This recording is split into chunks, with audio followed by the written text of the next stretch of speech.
ከደቀ መዛሙርቱ መካከል ሁለቱ ተከተሉት የሚለው ተከተሉት። ረቢ ሆይ ወዴት ትኖራለህ? የት ነው የምታሰማራው? ምን ማድረግ ስለፈለጉ ሰምተዋል። የዓለምን ኃጢአት ሊያስወግድ የሚችል የእግዚአብሔር በግ እንደሆነ አውቀዋል።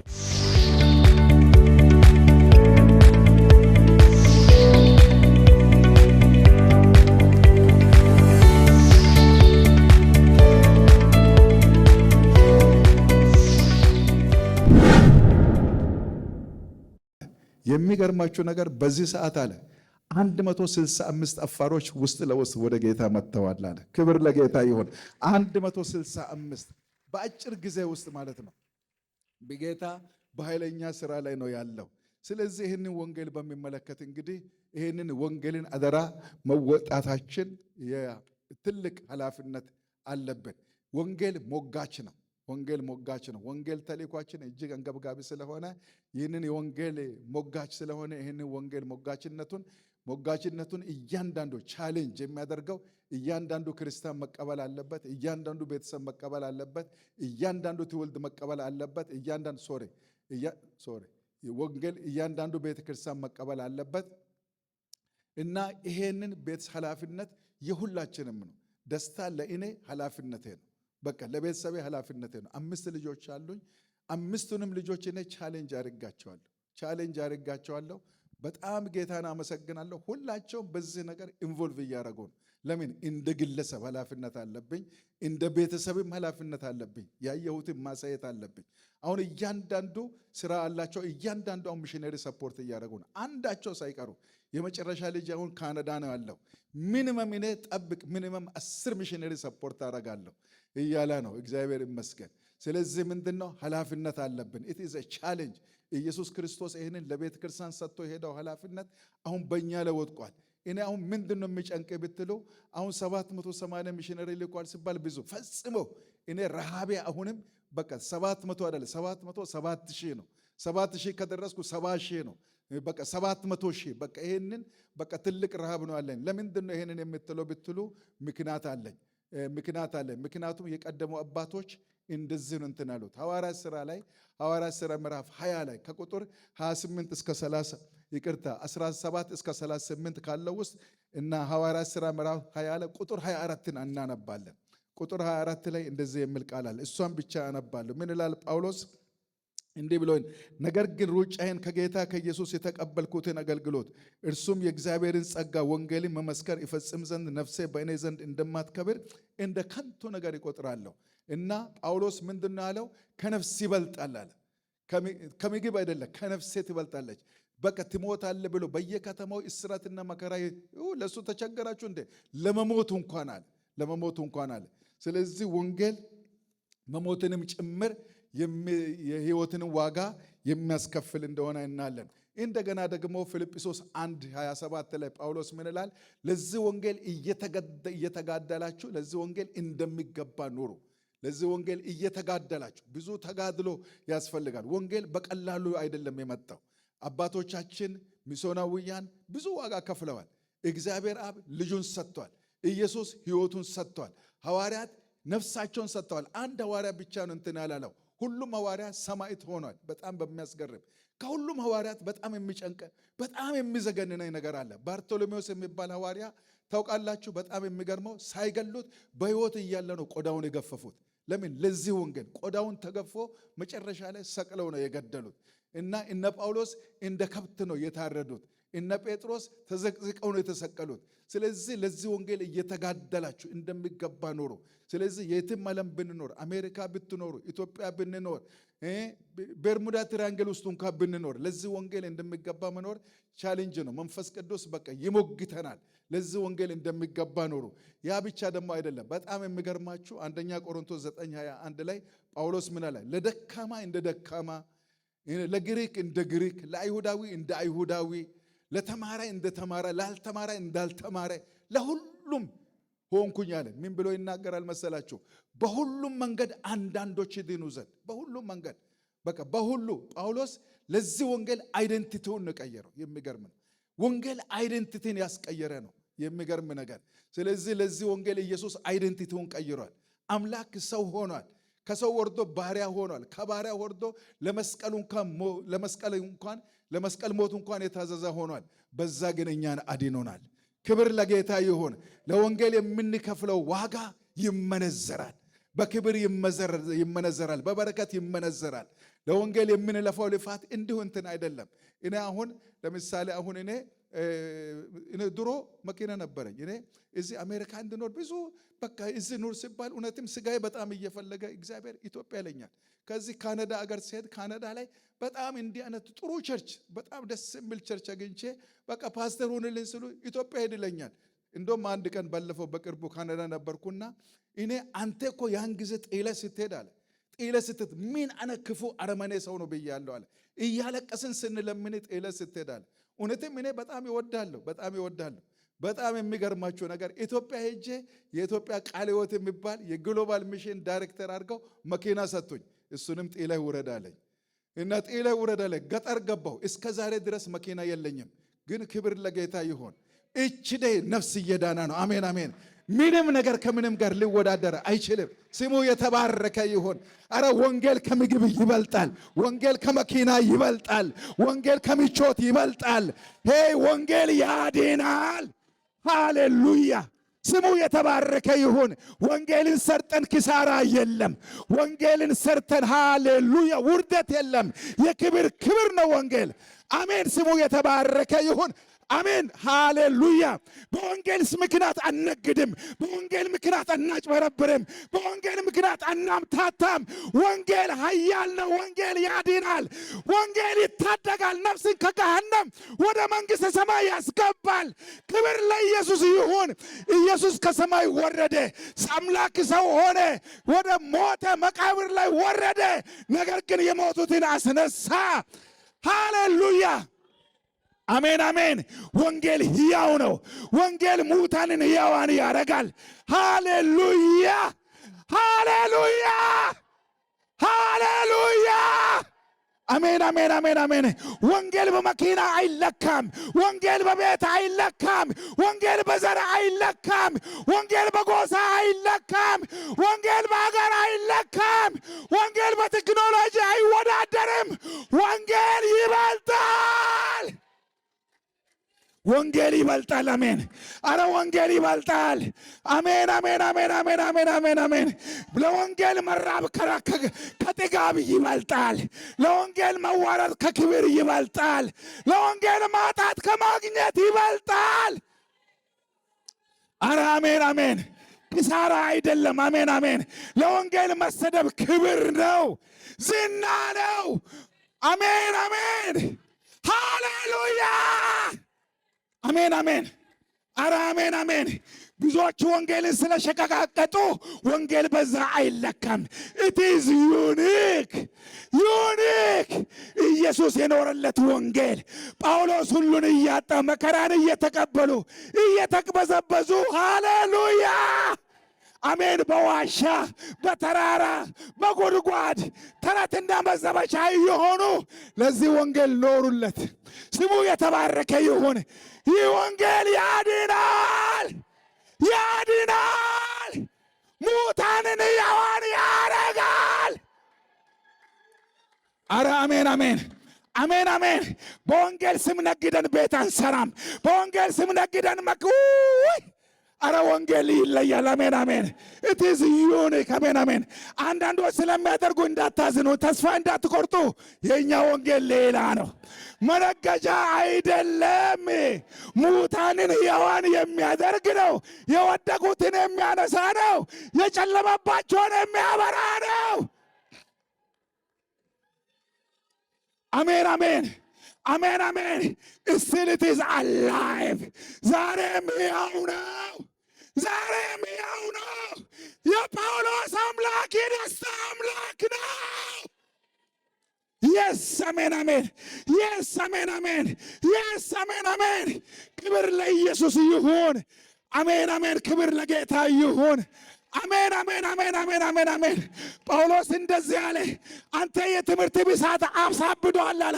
አብድለታለሁ ገና አለ፣ አብድለታለሁ አለ። ሃሌሉያ!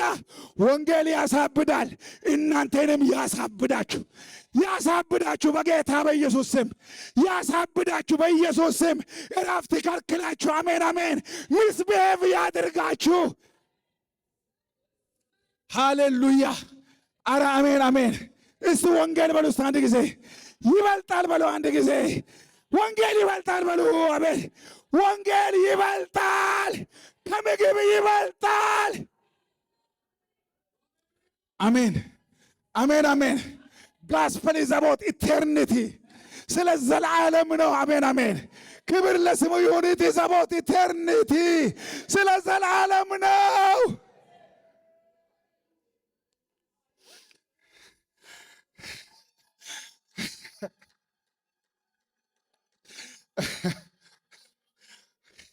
አንዳንዶች ቢዝነስ ስላደረጉ ወንጌል አይቀልም። it is unique, it is unique። ስሙ የተባረከ ይሁን። በደም ላይ ተራምዶ የመጣ ነው። በደም ላይ ተራምዶ የመጣ ነው። ክብር ለስሙ ይሁን፣ ክብር ለስሙ። ኢየሱስ የኔ ጌታ ከሰማይ ክብሩን ለቆ መጥቶ አምላክ ሰው ሆኖ just he became human being።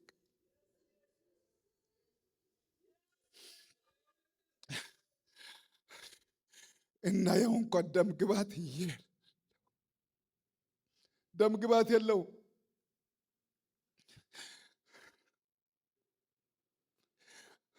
አባ እባክህን ፈቃደኛ ብትሆን እቺ ጽዋ ከኔ ትለፍ።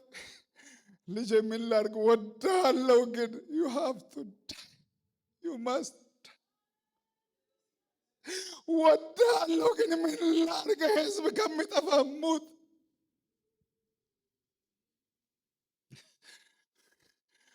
ኢየሱስን ያስጨነቀ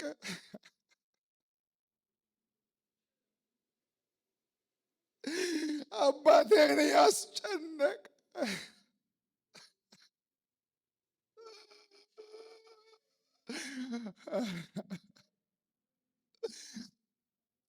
የመጨረሻ ውርደት ያዋረደ መቃብር እንኳ በራሱ መቃብር ያልተቀበረም። በጣም የሚገርም ነገር እኮ ነው። የራሱ መቃብር እንኳን አልነበረውም።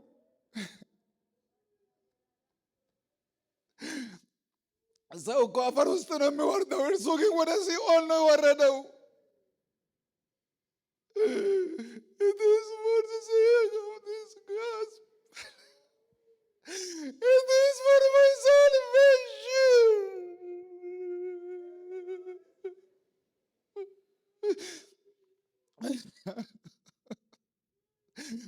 ዛሬ ብዙዎች ሸቃቀጡት፣ ተጨማለቁበት፣ ነገዱበት፣ ቢዝነስ ሰሩበት፣ ከበሩበት፣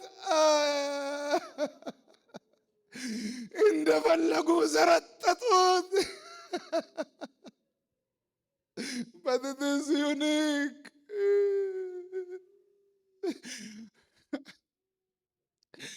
አይደንቲቲን ያስቀየረ ነው። ክቡራን ወራዶች የሆኑበት፣ አዋቂዎች አላዋቂዎች የሆኑበት፣ ኃያላን የተዋረዱበት፣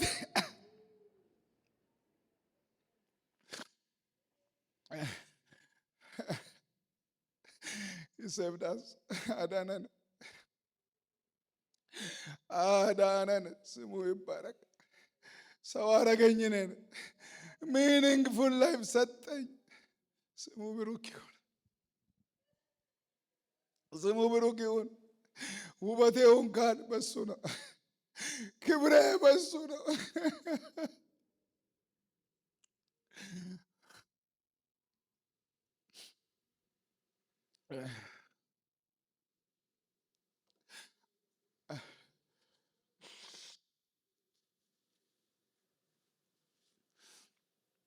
ለዚህ ወንጌል እንደሚገባ ኑሩ፣ ኑሩ ነው ያለን። በቃ ኑሩ ለዚህ ወንጌል።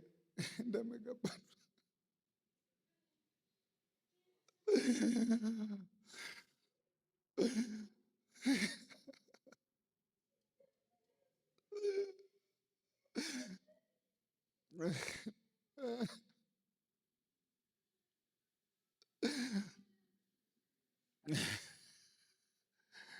try all your best. Try all your best. ለዚህ ወንጌል ለመኖር የሚጎነታትል ብዙ ነው። ስጋ ይጎነታትላል፣ የትዳር ጓደኛ ይጎነታትላል፣ ኑሮ ይጎነታትላል። but let us try our best.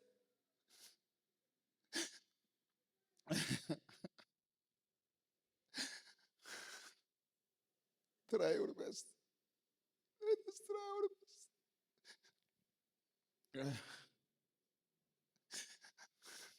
የተጎዳ ነው ይሄ ወንጌል፣ በጣም የተጎዳ ነው። ጥቂቶች ብቻ ናቸው የገባቸው፣ ለብዙዎች አልገባቸው። እግዚአብሔር የልቡን እንኳን የሚነግረውን ብዙ ሰው አጣ። መጥቶ አጥቶ የእንጀቱን የሆዱን የሚነግረውን ብቸኛ ልጄን የላኩልትን ወንጌል ለማን ልንገር? ብሶቴን ለማን ልንገር? የእንጀቴን ለማን ልንገር? ማን ይረዳኝ? Who understand me?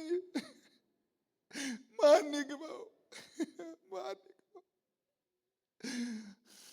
ማን ሲሪየስ ያርግ?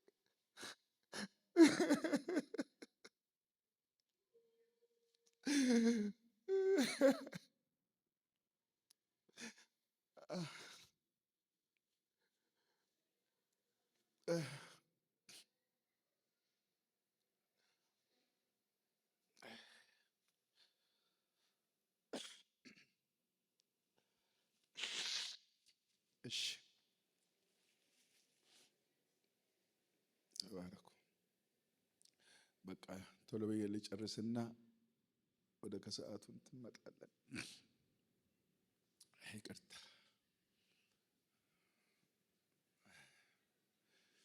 ስለዚህ ነው ጳውሎስ በወንጌል ማበርተኛ ይሆን ዘንድ ስለ ወንጌል ሁሉን አደርጋለሁ ያለው። እንግዲህ እግዚአብሔር ይመስገን። እንግዲህ ይሄ ወንጌል ምንድን ነው? የምንሳተፍ ከሆነ ዋጋ ብቻ አይደለም። ጀስት የምንሳተፍ ከሆነ እነዚህን ነገሮች ቶሎ ብዬ ልናገርና ልጨርስ። የመጀመሪያው በማቴዎስ ወንጌል ምዕራፍ 28 ላይ ከቁጥር 18 እስከ 19ና 18ን ብቻ ላንብብና ቁጥር 20 ላይ ያለ 19ና 20 19ና 20 ካነበብኩ በኋላ ቁጥር 20 ላይ ምንድነው የምለው? በጌታ ስም አነባለሁ። ደርሻለሁ። እንግዲህ ሄዱና አሕዛብን ሁሉ በአብ በወልድ በመንፈስ ቅዱስም እያጠመቃችኋቸው ያዛችሁ እንዲጠብቁ እያስተማራችኋቸው ደቀ መዛሙርት አድርጓቸው። እነሆ እስከ ዓለም ፍጻሜ ድረስ ሁልጊዜ ከእናንተ ጋር ነኝ። ይሄ ወንጌል ስንሰራ የእግዚአብሔር የዘውትር አብሮነቱ ከኛ ጋር ይሆናል። የእግዚአብሔር ዘውትር ከኛ ጋር ይሆናል። አዎ ዋጋ ያስከፍላል፣ ግን እግዚአብሔር ከኛ ጋር አለ። እያዘንን እንደሰታለን፣ እያጠን ካገኙት ሰዎች በላይ እንሆናለን። ማርቆስ 16:20 ላይ ምን ይላል? እነርሱም ወጥተው ሰበኩ ይላል። ጌታም ዘውትር ከእነርሱ ጋር አብሮ ይሰራ ነበር፣ በሚከተሉ ምልክቶች ቃሉን ያጸና ነበር ይላል። እነርሱ ልክ ሲወጡ ጌታ አብሯቸው መስራት እንደጀመረ። ስለዚህ ወንጌል ዝም ብሎ አይደለም። ወንጌል ምንድነው? የእግዚአብሔርን ፕሬዘንስ ህልውናውን የማናጣበት ትልቅ አገልግሎት ነው። ክብር ለጌታ ይሁን። ሌላ ደግሞ ወንጌልን ስንሰራ ብዙ ምልክቶች፣ ድንቆች፣ ታምራቶች በየዕለቱ የምንለማመዳቸው ይሆናል እና ምልክቶች፣ ድንቆች፣ ታምራቶች ይሆናሉ። ያስፈልጉናል። አምላካችን መለኮታዊ ነው። አምላካችን ሁሉን የሚችል ነው። ሁሉን አድራጊ ነው። ስለዚህ የእግዚአብሔርን ፈቃድ ከምንታዘዝባቸው መንገዶች ትልቁ የወንጌል ስለሆነ እግዚአብሔር ከኛ ጋር ለምን በምልክት በድንቅ በተአምራት አይሰራም? ይሰራል። እኔ አሁን ቅድም ስም በ780 ስል ኢት ኢዝ ሚራክል። ለእኔ እግዚአብሔር በሚራክል ነው የሚያኖረው። ይህንን አይቻለሁ። በሚራክል ነው። አንድ ሚሽነሪ አቃተን ብለን ቤት ለመመለሰች እንትን የሞከርን ሰዎች ነን። ዛሬ ግን በቃ እግዚአብሔር ያረጋል። በቃ God is God of miracles። ስለዚህ ወንጌልን ስንሰራ አንዱም ትልቁ እንትን ምንድነው? በዚህ ነው። ይቅርታ እቺ ጥቅስ ይቅርታ እና ማርቆስ 16:20 ላይ ምንድነው? ጌታን በሚከተሉ ምልክቶች ይላል። በሚከተሉ ምልክቶች ቃሉን ያጸና ነበር ነው የሚለው። ሌላ እንግዲህ በጣም የሚገርመው ነገር ነፍሳት በብዛት ይድናሉ። ነፍሳት በብዛት ይድናሉ። በቃ ወንጌል ይሄ ነው። ወንጌል ምንድነው? በቃ የጠፉ ነፍሳት አሉ መምጣት አለባቸው። ቅድም ኢትዮጵያን ያየ ነው፣ ዓለምን ያየ ነው። ዓለም አሁን 8.2 ቢሊዮን ህዝብ አለ። ከዛ ውስጥ 1 ቢሊዮኑ ብቻ ነው በኢየሱስ ክርስቶስ አዳኝነት የሚያምነው። 1 ቢሊዮን ያ መንግስት መምጣት አለበት። ሁለተኛ የእግዚአብሔርን ቤተክርስቲያን የእግዚአብሔርን መንግስት ይስፋፋል። በቃ ይስፋፋ። በጣም የሚገርም ነው። የሚገርማቸው ነገር በቃ በጣም የእግዚአብሔር መንገድ የሚስፋፋበት ትልቁ መንገድ ምንድነው? ወንጌል። ሐዋርያት ሥራ 9:31 ላይ ቤተክርስቲያን በኢየሩሳሌም ጀምራ ይሁዳን አካላ እስከ ሰማርያ ድረስ እንደተስፋፋች የእግዚአብሔር ቃል ይናገራል። እና ሐዋርያው ጳውሎስ ምዕራፍ የሚሽን ክፍሉ የሚሽን አገልግሎት የጀመረው ምዕራፍ 13 ነው። እንዴት ወንጌል ከእስያ ተነስቶ አውሮፓን እንዳጠቃለለ እናያለን። ስለዚህ ምንድነው ወንጌል? አንደኛ ነፍሳት በብዛት ይድናሉ። ሁለተኛ ደግሞ የእግዚአብሔር መንግስት በፍጥነት ይስፋፋል። ሶስተኛው ደግሞ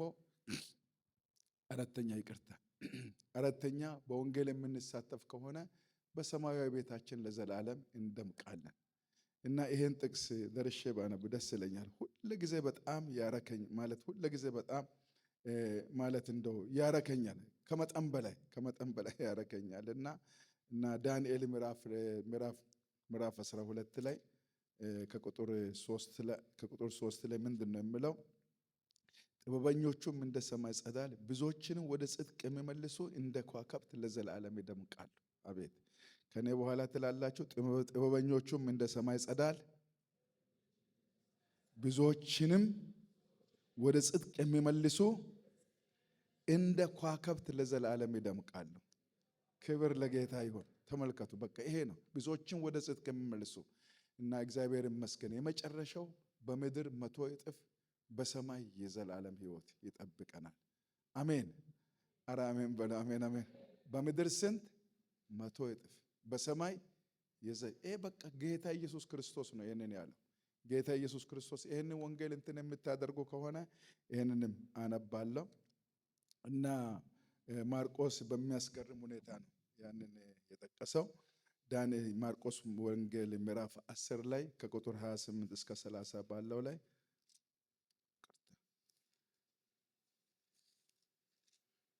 10:28 ላይ ጴጥሮስም እኛ ሁሉን ትተን ተከተልን ይለው ጀመረ። ኢየሱስም መልሶ እንዲህ አለ፣ እውነት እላችኋለሁ ስለ እኔና ስለ ወንጌል ቤትን ወይንም ወንድሞችን ወይንም እህቶችን ወይንም አባትን ወይንም እናትን ወይንም ሚስትን ወይንም ልጆችን ወይንም እርሻን የተዋ አሁን በዚህ ዘመን ከስደት ጋር ቤቶችን፣ ወንድሞችን፣ እህቶችን፣ እናቶችን፣ ልጆችን፣ እርሻን 100 እጥፍ በሚመጣው ዓለም የዘላለምን ሕይወት የማይቀበል ማንም የለም። ክብር ለጌታ ይሁን። ስለዚህ ወንጌል በረከት አለው፣ በምድርም በረከት አለው፣ በሰማይም በረከት አለው። የወንጌል አምላክ ለዘላለም ይባርካቸው።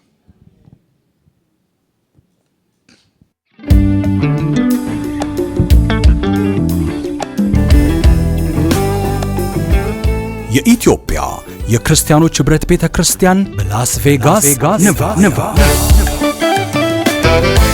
ቋሚ ፕሮግራሞቻችን ረቡዕ ከምሽቱ 5 ሰዓት እስከ 7 ሰዓት የሚቆይ የአምልኮና የቃል ጊዜ ይኖረናል። እንዲሁም እሁድ ከማለዳው 11 ሰዓት ጀምሮ እስከ 1 ሰዓት ተኩል የሚቆይ የአምልኮና የቃል ጊዜ ይኖረናል። ከማክሰኞ እስከ እሁድ ከጠዋቱ 6 ሰዓት እስከ 7 ሰዓት ከ30 ኤኤም ጸሎት በቴሌኮንፈረንስ ይኖረናል። ስልክ 702 359 06 38 የመግቢያ ኮድ 323 7604 መሰላል ወይም ሃሽታግ። በቤተ ክርስቲያናችን የሚካሄዱ የተለያዩ ፕሮግራሞቻችን አብረን የምንጸልይበት ጊዜ እሁድ ከ10 ሰዓት ኤኤም እስከ 11 ሰዓት ኤኤም ጸሎት፣ ሰኞ ከ10 ሰዓት ኤኤም እስከ እስከ 12 ሰዓት ፒኤም የቤተ ክርስቲያናችን የጸሎት አገልጋዮች የሚጸልዩበት ጊዜ ስለሆነ በዚህ አገልግሎት ስር ማገልገል የምትፈልጉና የምትሹ ሁሉ ወንጌላዊ ነጋሽ ደገፋን ያነጋግሩ። በተጨማሪም በዕለቱ ካለው የጸሎት አገልግሎት ጋር በመተባበር የአቂላና ጵርስቅላ አገልግሎት ዘወትር እሁድ ወሩ በገባ በሁለተኛው ሳምንት ስለ ወላጆችና ለልጆች ጸሎት ይደረጋል። ልጆች ያላችሁና ስለ ልጆች ሸክሙ ያላችሁ ሁሉ ይህንን ዕድል እንድትጠቀሙ ቤተክርስቲያን በአክብሮት ትጋብዛችኋለች። በተጨማሪም በዓመት 4 ጊዜ በየ3 ወሩ ቅዳሜ በወይዛዝርት አገልግሎት የሚደረግ የጸሎት የምክርና ማዕድ አብሮ የመቁረስ አገልግሎት ይኖረናል። በየሳምንቱ በቋሚነት የሚሰጡ አገልግሎቶች ከ9 ሰዓት ኤኤም እስከ 3 ሰዓት ፒኤም ማክሰኞ፣ ሮብ፣ ሐሙስና ቅዳሜ የምክርና የጸሎት አገልግሎት፣ የደህንነት ትምህርት፣ የደቀ መዛሙርት ትምህርት፣ መንፈሳዊ እድገት፣ የቅድመ ጋብቻና ላገቡ ሁሉ የሚሆን የትምህርት ጊዜ ይኖረናል። ስለዚህ የሚችሉበትን ቀንና ሰዓት ለሙሉ ጊዜ አገልጋዮች በማሳወቅ ራስዎን ያንጹ። በተጨማሪም በየሳምንቱ ከሮብና ከእሁድ በስተቀር በየቀኑ የመጽሐፍ ቅዱስ ጥናቶች ይኖሩናል። በአገልግሎቱ ተጠቃሚ ለመሆን የሙሉ ጊዜ አገልጋዮች ጋር በመደወል እንድትሳተፉ ቤተክርስቲያን በአክብሮት ጥሪዋን ታቀርባለች። የሙሉ ጊዜ አገልጋዮች ስልክ ቁጥር ፓስተር መኳንንት አለሙ 702 327 37 70፣ ፓስተር ካሳ ግዛው 702 824 1894፣ ወንጌላዊ ነጋሽ ደገፉ 702 883 55 38። ይምጡ፣ የበረከቱ ተካፋይ ይሁኑ። ማስታወሻ፣ በየወሩ ወሩ በገባ በመጀመሪያው ሳምንት የቅዱስ ቁርባን አገልግሎት ወይም የጌታን ራት የምንካፈልበት ፕሮግራም ይኖረናል። ይምጡ፣ የበረከቱ ተካፋይ ይሁኑ። አድራሻችን 180 ኢስት ፐብል ሮድ ላስ ቬጋስ ነቫዳ፣ ዚፕ ኮድ 89123። ለበለጠ መረጃ ስልክ ቁጥር 702 327 37 70፣ የፌስቡክ ገጽ ኢሲኤፍሲ ላስ ቬጋስ፣ ዩቲዩብ ቻናል ኢሲኤፍሲ ላስ ቬጋስ ኦፊሻል ያገኙናል። እግዚአብሔር አምላክ ምድራችንን ይባርክ። የኢትዮጵያ የክርስቲያኖች ኅብረት ቤተ ክርስቲያን በላስ ቬጋስ ኔቫዳ